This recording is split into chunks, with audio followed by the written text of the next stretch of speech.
একদিন একজন রাখাল বালক তার গরুদের সাথে একটি বনে গিয়েছিল। বনটি অনেক সুন্দর এবং শান্ত ছিল। রাখাল বালকটি বনের সব দৃশ্য দেখে খুব আনন্দিত হল।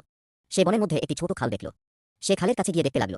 সে খালের পানি দেখে প্রশ্ন করল, এই খালের পানি কি মিষ্টি? তখন খালের পানি থেকে একটি রাক্ষস বেরিয়ে এলো। রাক্ষসটি অনেক ভয়ানক এবং বিশাল ছিল। রাক্ষসটি বলল, হ্যাঁ, এই খালের পানি মিষ্টি, কিন্তু এই খালের পানি আমার। আমি এই খালের রাজা। আমি এই খালের পানি খাই। আমি এই খালের পানি কাউকে দেই না। রাখাল বালকটি রাক্ষসটির কথা শুনে ভয় পেল। সে বলল, আপনি কি আমাকে খাবেন? আপনি কি আমাকে ছেড়ে দেবেন? রাক্ষসটি বলল, আমি রাক্ষস। আমি আমার ইচ্ছামতো খাই। আমি আমার ইচ্ছামতো ছেড়ে দেই। আমি আমার ইচ্ছামতো ধরি। রাক্ষসটি রাখাল বালকটিকে ধরে নিল। রাখাল বালকটি চিৎকার করল। সে বলল, আমাকে ছেড়ে দেন। আমাকে ছেড়ে দেন। আমি আপনার কিছু করিনি। আমি আপনার কিছু চাইনি। আমি আপনার কিছু নেব না। আমি তোমাকে খাবো। আমি তোমাকে আমার খাদ্য বানাবো। আমি তোমাকে আমার বন্ধু করব না। রাখাল বালকটি রাক্ষসটির কথা শুনে কাঁদতে লাগল। সে বলল, আমি আপনার বন্ধু হতে চাই। আমি আপনার সাথে খেলতে চাই। আমি আপনার সাথে কথা বলতে চাই। আমি আপনার সাথে মজা করতে চাই। রাক্ষসটি বলল, তুমি আমার বন্ধু হতে চাও? রাখাল বালকটি বলল, হ্যাঁ, আমি আপনার সাথে রইতে চাই। আমি আপনার সাথে বন্ধুত্ব করতে চাই।